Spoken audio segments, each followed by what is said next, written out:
తమిళనాడులో కావచ్చు, బెంగాల్లో కావచ్చు, అస్సాంలో కావచ్చు, అదేవిధంగా పుదుచ్చేరిలో కావచ్చు. ఏం చెప్తారు? మొత్తంగా 5 రాష్ట్రాల్లో ఎన్నికలు జరిగే ఫలితాలు వస్తున్నప్పటికీ కూడా దేశం మొత్తం 2 రాష్ట్రాల మీదే ప్రధానంగా దృష్టి కేంద్రీకరించింది. ఒకటి వెస్ట్ బెంగాల్ ప్రధానంగా, రెండోది ఇక్కడికి వచ్చేటప్పటికి తమిళనాడు.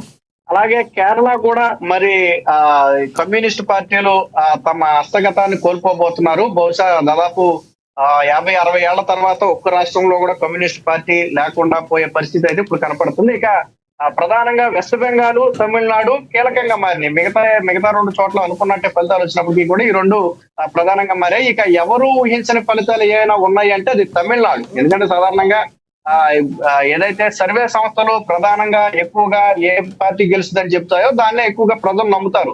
కొంచెం అటు ఇటుగా అయినా సరే పార్టీ గెలుస్తుందనే ఇది ఉంటది. కానీ ఇప్పుడు విజయ్ కి కేవలం 1-2 సర్వే సంస్థలు మినహా ఏ సర్వే సంస్థ కూడా మెజారిటీ ఇవ్వలేదు. ఒక రకంగా ప్రతిపక్ష హోదా వస్తుందని కూడా వాళ్ళు చెప్పలేదు. కానీ ఈ రోజు ఇప్పుడు చూస్తే 100 స్థానాలు దాటి 105 స్థానాల దాకా ప్రస్తుతానికి టీవీకే పార్టీ అయితే దూసుకుంటూ వెళ్తుంది. అయితే ఇది మ్యాజిక్ ఫిగర్ 118ని చేరుతుందా అనేది కొంచెం అనుమానం. ఎందుకంటే ఆల్మోస్ట్ సగం ఫలితాలు వచ్చేసినట్టుగానే అని చెప్తున్నారు. మరి 105 సీట్ల నుంచి మహా అయితే ఇంకొక 2-3 సీట్లు పెరిగి 108, 109 దగ్గర ఆగే అవకాశం ఉందని విశ్లేషకులు అయితే భావిస్తున్నారు. సో ఏది ఏమైనా విజయ్ ఒక సంచలనం సృష్టించారని అయితే చెప్పొచ్చు. ముఖ్యంగా సినీ క్రేజ్ తో రాజకీయాల్లోకి వచ్చి అనేది అంత ఈజీ కాదు. మన తెలుగు రాష్ట్రాల్లో ఎన్టీ రామారావు గారిని మినహాయించి ఆ తర్వాత చాలా మంది వచ్చినప్పటికీ కూడా మొదటి దఫాలో సక్సెస్ అయినటువంటి హిస్టరీ అయితే ఎక్కడ లేదు. సో తమిళనాడులో కూడా అంత అవకాశం లేదు. అది కేవలం ప్రతిపక్షాలు అప్పట్లో విజయ్ మీద విమర్శలు కూడా కేవలం అతని సినిమా క్రేజ్ మాత్రమే, యువతలో ఉన్నటువంటి క్రేజ్ ఆధారంగా నాకు కనపడుతుంది. కానీ రాజకీయాలు వేరు, సినిమాలు వేరు అని చెప్పి ఆయన మీద విమర్శలు కూడా చేయడం జరిగింది. అయినప్పటికీ కూడా విజయ్ ఒక మాటే చెప్పాడు. బేసిక్ గా నేను ఇక్కడ నిలబడటానికి వచ్చానని చెప్పి ఒక స్ట్రాంగ్, అంటే మీరు ఎలాంటి ఫలితం ఇచ్చినప్పటికీ కూడా నేను మీకోసం నిలబడతానని చెప్పాడు.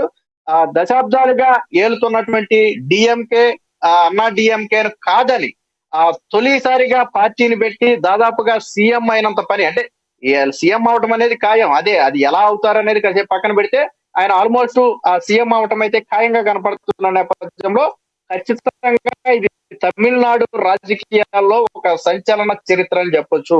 అలాగే తమిళనాడు ప్రజలకు ఒక సెంటిమెంట్ ఉంది. ప్రతి 5 సంవత్సరాలకు ఆ పార్టీని మారుతారు. గతంతో ఒకసారి దీన్ని బ్రేక్ చేశారు కానీ ఆ తర్వాత యాజ్ యూజువల్ గా నడుస్తుంది. ఇప్పుడు కూడా డిఎంకేను ఓడించి మళ్ళీ వాళ్ళు తమ ఏదైతే పాత సిద్ధాంతం ఉందో దాన్ని తమిళనాడు ప్రజలు కొనసాగించారని తెలుస్తుంది. కాకపోతే ఇప్పటి వరకు ద్విముఖ పోటీగా మాత్రమే ఉన్నటువంటి తమిళనాడు రాష్ట్రంలో ఇప్పుడు త్రిముఖ పోటీ అనేది ఏర్పడింది. ఆ త్రిముఖ పోటీలో విజయ్ తొలి స్థానంలో ఉండటం అనేది ఖచ్చితంగా తమిళనాడు రాజకీయంలో సంచలనంగానే చెప్పుకోవచ్చు. ఆయన యువత కావచ్చు, తమిళనాడు ప్రజలు కావచ్చు విజయ్ ని బలంగా కోరుకున్నారు అనేది వాస్తవం. మిగతా 2 పార్టీలు సంస్థాగతంగా బలం ఉన్నాయి, వాళ్ళకి బూత్ లెవెల్లో కేడర్ ఉంది, అలాగే ఆర్థికంగా కూడా 2 పార్టీలు సమర్థవంతంగా ఉన్నాయి. బట్ ఇందులో ఏ రకంగా కానీ విజయ్ సరితూగే పరిస్థితి మొదట్లో లేదు. కానీ ఆయన ఒక దృఢమైనటువంటి విశ్వాసంతో ముందుకు వచ్చాడు. ప్రజలను కూడా నమ్మించగలిగాడు. తన ప్రసంగాల చేత కావచ్చు, తన చేతలు కావచ్చు. ఇందాక కూడా చెప్పినట్టుగా ఆయనకి ఎన్నికలు దగ్గర పడే కొన్ని విభేదాలు కూడా చుట్టుముట్టాయి. తొక్కిసలాటలో కొంతమంది చనిపోవడం కావచ్చు, అవి కేసులు అవ్వడం కావచ్చు, ఆ తర్వాత దాని మీద రాజకీయంగా విమర్శలు రావడం కావచ్చు, ఆ తర్వాత తన వ్యక్తిగత జీవితానికి సంబంధించినటువంటి విమర్శలు రావడం కావచ్చు.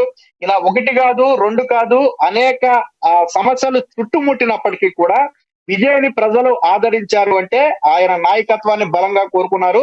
తమిళనాడులో 3వ రాజకీయ పార్టీ అవసరం ఉందనేది తమిళనాడు ప్రజలైతే భావించారని దీన్ని బట్టి అయితే చాలా స్పష్టంగా అర్థమవుతుంది. రాజకీయ విశ్లేషకులు పాపిరెడ్డి గారు కూడా జాయిన్ అయ్యారు. ఒకసారి పాపిరెడ్డి గారితో మాట్లాడదాం. పాపిరెడ్డి గారు నమస్తే సార్. పాపిరెడ్డి గారు, నా వాయిస్ వినబడుతుందా? మ్యూట్లో ఉన్నారు సార్. పాపిరెడ్డి గారు అన్మ్యూట్ చేయండి. పాపిరెడ్డి గారు, రైట్. పాపిరెడ్డి గారు నేను మళ్ళీ మాట్లాడతాను. మనతోటి జనసేన నేత సుంకర కృష్ణవేణి గారు జాయిన్ అయ్యారు. ఆవిడతో మాట్లాడదాం. కృష్ణవేణి గారు నమస్తే అండి. నమస్తే అండి లక్ష్మీనాథ్ గారు, మీకు పనిలో ఉన్నటువంటి కృష్ణవేణి గారు, ఏదైనా కూడా ఒక కీలకంగా ఉన్న ఏదైతే టీవీకే పార్టీ ఉందో ఈ రోజున అప్రధ్యాస విజయంతో దూసుకు వెళ్ళిపోయింది. మరి ఈ రకంగా చూస్తే సింగిల్ లార్జెస్ట్ పార్టీగా ఉంటుందా, లేదంటే ఒక 10 సీట్లు తగ్గితే కాంగ్రెస్తో కానీ సిపిఎంతో కానీ పొత్తు పెట్టుకుని వెళ్ళే అవకాశం ఉందా? కానీ ఏది ఏమైనప్పటికీ కానీ సీఎం పీఠాన్ని విజయ్ అధిరోహించనున్నారు. ఒక రకంగా మనం కంగ్రాట్స్ చెప్తూనే ఎక్కడి నుంచి ఆంధ్రప్రదేశ్కి సంబంధించి మీ పార్టీ ఏమన్నా పలు సూచనలు కానీ ఏమైనా తీసుకునే అవకాశం ఉంటుందారా? టీవీకే నుంచి ఏమైనా నేర్చుకునేది ఏమైనా ఉందంటారా? ఈవీకే నుంచి నేర్చుకోవాల్సినటువంటి విధానం అయితే ఏదైనా సరే గానీ రాజకీయాల్లో నేర్చుకోవాల్సిన అవసరం ఉందండి. అంటే జంకీ అనేటువంటి ఒక అంశాన్ని తీసుకురావడం గానీ, ఈ మధ్య మా అధినేత పవన్ కళ్యాణ్ గారు కూడా దాన్ని ఫాలో అవుతూ ఉన్నారు. అంటే యూత్ అలాగే మహిళలు ఎక్కువ ని అట్రాక్ట్ చేసేటువంటి విధానాన్ని, పొలిటికల్ గా కొత్త న్యూ విధానాన్ని తీసుకోవడం కావచ్చు, ఇవన్నీ కూడా తీసుకోవడానికి అంటే ఏ పార్టీ నుంచి కావచ్చు, మన సీనియారిటీ ఎంతన్నది కాదండి, ఏ పార్టీ నుంచి అన్నా ప్రతి వ్యూహాలతో వెళ్తున్నటువంటి పార్టీ ఎక్కడైనా సక్సెస్ అవుతుంది అంటే కనుక ఖచ్చితంగా దాని ఫార్ములాని కానీ, అది తీసుకున్నటువంటి నిర్ణయాలు కానీ, ఇలాంటి అన్నిటినీ కూడా కొంతమంది ఫాలో అవుతుంటారు. దాన్ని జనసేన కూడా తీసుకోవాల్సినటువంటి అవసరం ఉందా అంటే, తీసుకోవాల్సిన అవసరం ఏర్పడినప్పుడు ఖచ్చితంగా తీసుకుని ముందుకెళ్ళవలసినటువంటి అవసరం కూడా ఉంటుంది. ఇంకోటి ఏంటంటే, విజయ్ గారు కూడా ఆయన ఒక తెర మీద ఒక నటుడు గానో, లేకపోతే స్టార్డమ్ ఉన్నటువంటి హీరో గానో వస్తే గాల్లో సీఎం అయిపోయినటువంటి వ్యక్తి అయితే మాత్రం కాదండి.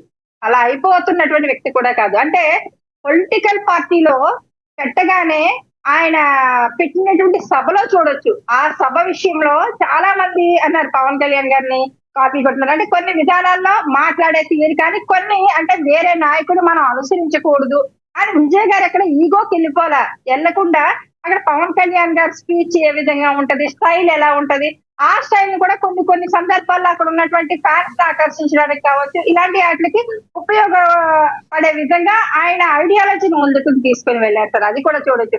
అలాగే ఆయన సభ పెట్టినప్పుడు తొక్కిసలాటలో ఎంతమంది చనిపోయారో చూసిన తర్వాత బయట ట్రోలింగ్ చూస్తే ఒక రకంగా ఒకేసారి నెగిటివిటీ. అంటే విజయ్ లాంటి వ్యక్తి పార్టీ పెట్టి రాజకీయాలకి అనిపెట్టి పనిచేయడు, ఓన్లీ స్టార్డమ్ సినిమాల వరకే పనిచేస్తుంది. పొలిటికల్ గా పాతికిపోయినటువంటి పార్టీలు వ్యవహరించేటువంటి వ్యవహార శైలి ఏ విధంగా